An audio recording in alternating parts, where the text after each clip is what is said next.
Welcome back to Inkspill, a podcast where hosts Abby Rubish and Avani Rai take turns inviting community staff to spill the tea on all things NCHS. In November's midterms, Gen Z voters were instrumental in breaking historic election patterns with 27% of 18 to 29-year-olds coming out to vote, the second highest rate in that age range since the 90s. Also historic, 25-year-old Democrat Maxwell Frost will be the first member of Gen Z to serve in Congress. During the next presidential election in 2024, nearly half of community's current student population will be eligible to vote and contribute to these headline-making outcomes, shaping the future of our country for decades to come. I'm Abby Rubish, and today I'm asking Mr. Pat Lawler, 17-year community social studies teacher and 2021 Bloomington City Council nominee, to spill on the importance of political involvement among high schoolers. So how are you doing today, Mr. Lawler? I'm doing pretty good, and I'm really excited to be here. Okay, so first of all, why did you decide to become a teacher in the first place? So, an interesting story. I started out in college as a molecular biology major because my dad was a doctor. My brother had a major in chemistry, so I felt I had to go in that direction. It wasn't working out, and my girlfriend at the time was an elementary education major, so I thought, hey, maybe if I changed to an education major, it'll help my chances with her. And it did. We've been married for a long time now, 15, 16 years. We've got 2 kids, so solid change. Yeah. And why teach social studies in particular? So at the time, I just really enjoyed the high school social studies classes I had. It opened my eyes about how the world works and kind of what's going on. And then I got to college, and a lot of the classes I took in college really forced me to consider the perspectives of other people. I grew up in O'Fallon, which is a predominantly kind of white, middle, upper class community. I just didn't have a realization of how other people lived in the world and different cultures and so I got to college, and it really opened my eyes and kind of changed the way I approach things. Yeah. So now you've been here at Community 17 years. And so what in your time here, what clubs and organizations have you had the chance to sponsor? Yeah. So the main thing I've got is the Social Studies Club, which kind of how I understanding different cultures and whatnot. It's kind of the central focus of Social Studies Club, where we've gone to local mosques. We've gone to synagogues. We've at one point joined up with another club, and we did a trip up to Chicago to Boys Town just to learn about LGBTQIA history. And it's all about just making sure that you encounter as many different cultures and groups of people and kind of ways of living to broaden students' horizons.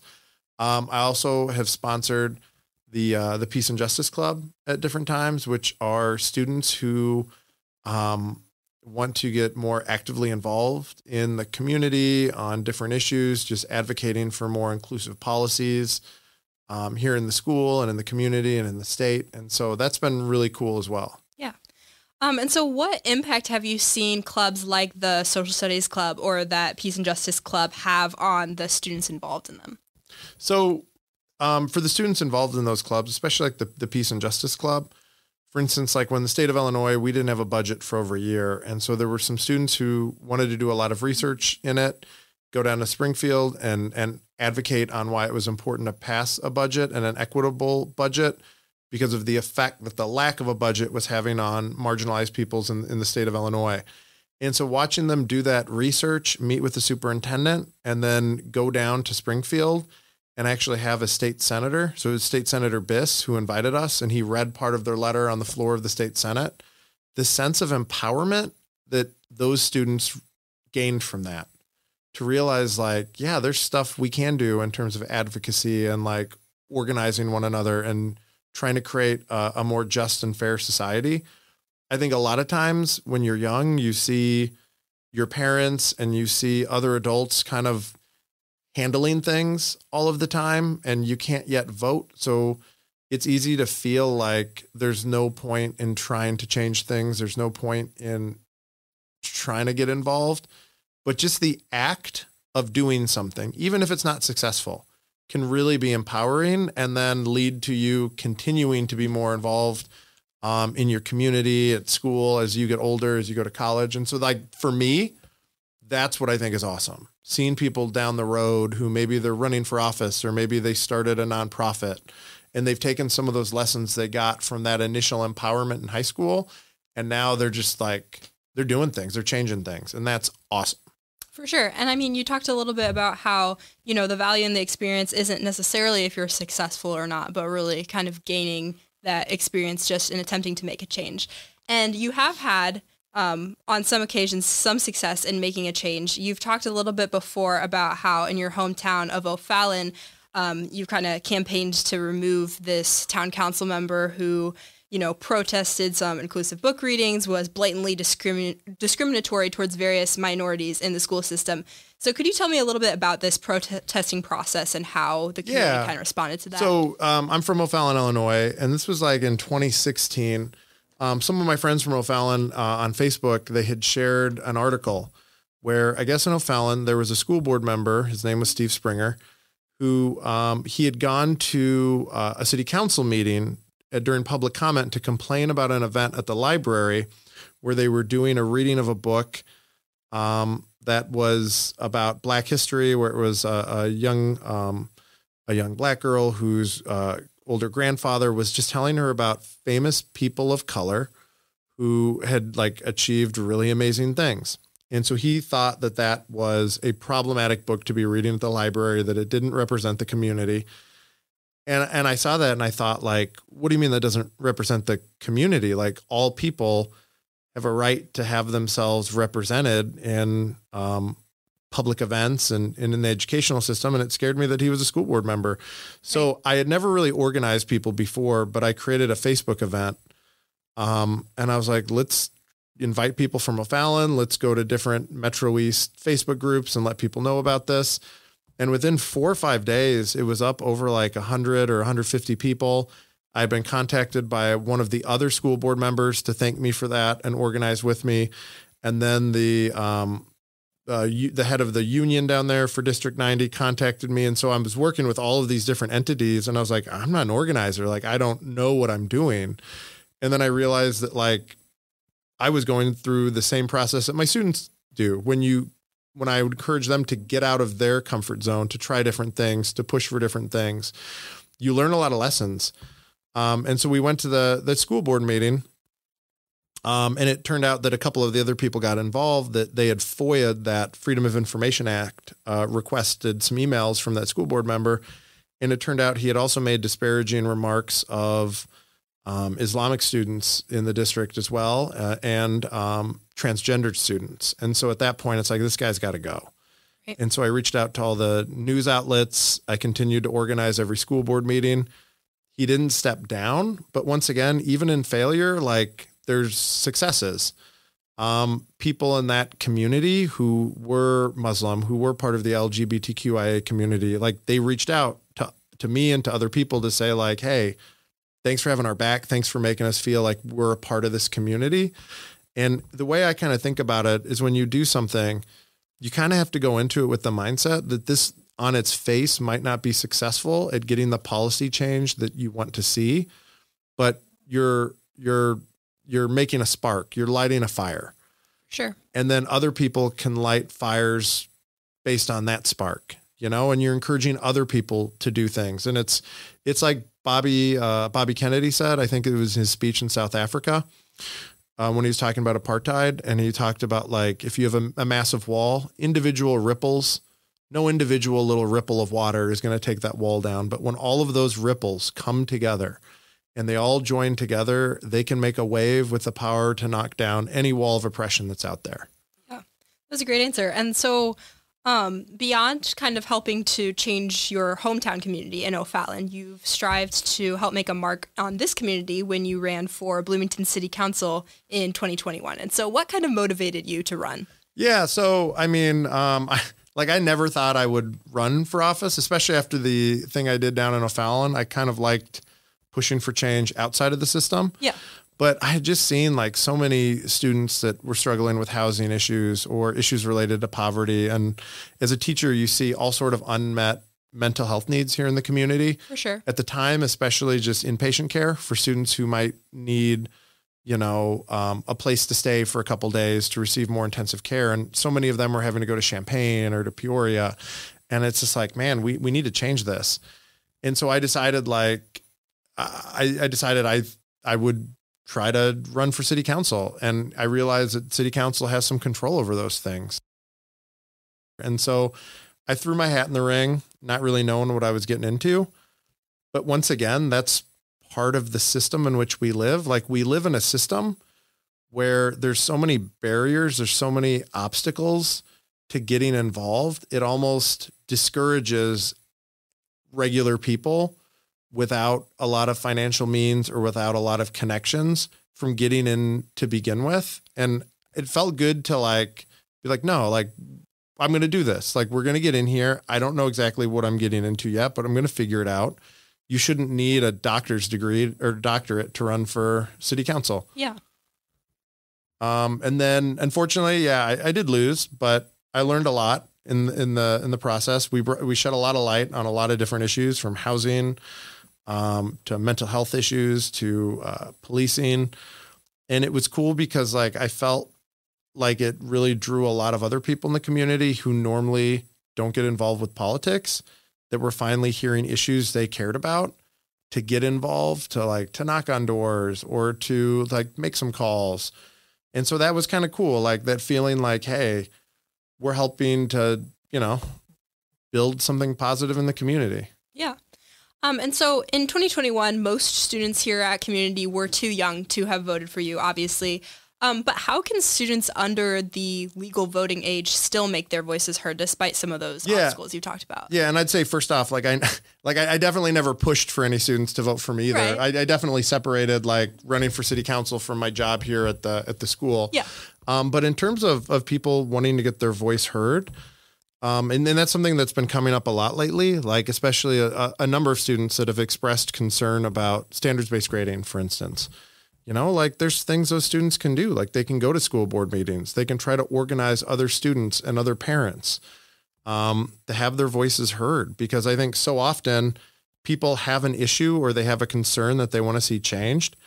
There's hundreds of other people in this building that probably have those same concerns, regardless of political affiliation, regardless of background. But we all tend to feel alone and isolated. And so trying to work to bring people together with similar concerns and then bringing those concerns to the school board so they have to listen, like, anybody can get involved and start doing that and trying to enact that change. There's definitely been a shift in recent years in regards to youth social awareness and some of the involvement in politics. And so what shift have you seen? I've seen a lot of a shift probably since about 2015, 2016, when really a lot of students started caring a lot more about politics. They started wanting to get involved. And just since then, I think a lot of the issues that have come to the forefront are issues that are just important to students. So like you mentioned, Maxwell Frost, who got elected, Gen Z from, I think it's Florida, isn't it? Yes. And just the other day, like, I saw him commenting on how he was trying to find an apartment in DC, and his credit was too bad and he couldn't get an apartment. And so like the issues with our economy, with like the systems of inequity that we have in this country, are affecting Gen Z people and young Gen Z folks more than just about anyone. And so y'all are starting to see the way that this is going to affect you in your adulthood, and it's making y'all want to get involved. And so to make those changes. And so between like some of those housing issues like he's dealing with, or the Dobbs decision, and regardless of where people fall on the issue of abortion, that seems to be a very motivating issue where people feel strongly. And so they want to get involved to make sure that their voices are heard, and that they have a say in things, because it will directly impact a very large number of people's lives. Definitely. And issues with policing, the same thing. And so I just think, and with COVID, I mean, you can go on and on and on about issues that have directly and continue to directly impact young people in this country. And I think it's a change that like has really made me feel good as a teacher. I feel like the future's in good hands because y'all don't agree, but you're able to work together, hear each other, see each other in a way that I think a lot of adults can't. Yeah. And so you see adults bickering at each other, whereas you guys are able to find those commonalities and more kind of push for things that you want to change. Sorry, I just rambled for a very long time. No, that was great. And so while there definitely has been some of that increased unity, there are still, as there probably always will be, people who say things like, I don't care about politics. That's kind of a frequently uttered phrase. And so why would you say that these students should still care about political issues? I mean, people might say they don't care about politics and they might not care about following directly what's happening with the school boards or town councils or state legislatures. But if you ask them about specific issues or about specific things that are affecting them, they have very strong opinions.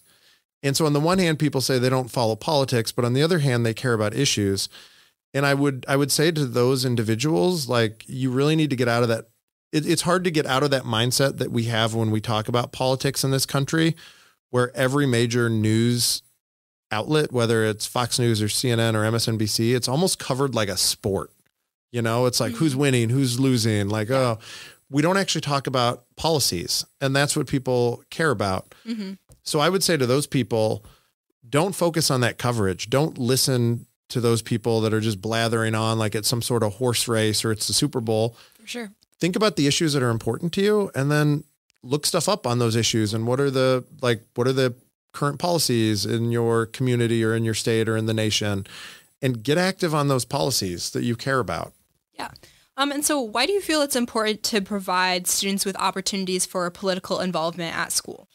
I think it's important, and I don't think teachers should ever push for students to advocate on this issue or that issue. Absolutely. The approach I've got is, if there's a kid who wants to get involved with politics or activism, I will let students on whatever side of the political aisle kind of organize, have a space in my classroom they can meet after school. And if people want to plan something, then they can ask me in terms of logistical suggestions or like considering possible things they haven't, but I'm not going to, push something one way or another on students. And so like in the past, usually the things students want to organize on aren't even political.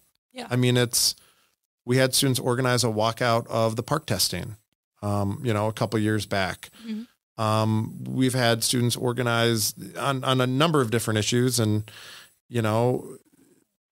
they need a space to do that. I don't know. Yeah. So looking forward to the next presidential election, which is, the next thing that kind of really impacts a lot of the school decisions, a lot of what we've seen just in regards to school with the midterms. Why should students start thinking about 2024 now in 2022? I'll get to that in a sec, but I would say it's even important to start focusing like right now. I mean, we just got through the midterms, but local elections are coming up in April of 2023. And there's going to be a number of city council positions. There's going to be a number of school board positions that will have a direct impact, on our school district. Like we just had a referendum that didn't pass that could have direct impacts on like budgets here at the school. So like I would say start getting involved even earlier, if possible, but presidential elections are important. Like presidents can set pretty significant policies. And I mean, we've seen that the shift that kind of happened on a number of things in 2016, and then things that got affected in 2020 when Biden was elected. And by the time the 2024 election happens, most of y'all that are juniors and seniors right now, you're going to be getting ready to get out into the world if you haven't already. I mean, there's a lot of people who go straight into the workforce or apprenticeships after they graduate. But even if you're in college, you're going to be out there within a year or two. And so a lot of things that maybe aren't affecting you right now are going to be affecting you in a way that it's hard to see right now as you're in high school, just figuring out about your postgraduate plans. But as you get out of here, it'll become clearer and clearer to you just how important those things are. Yeah.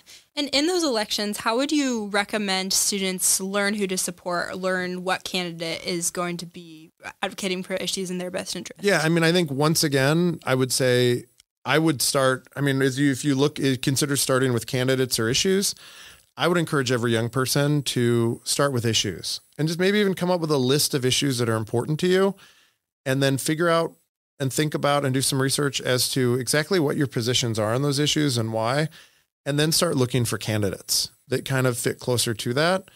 I think, once again, too often in our country, we see politics as like a sport.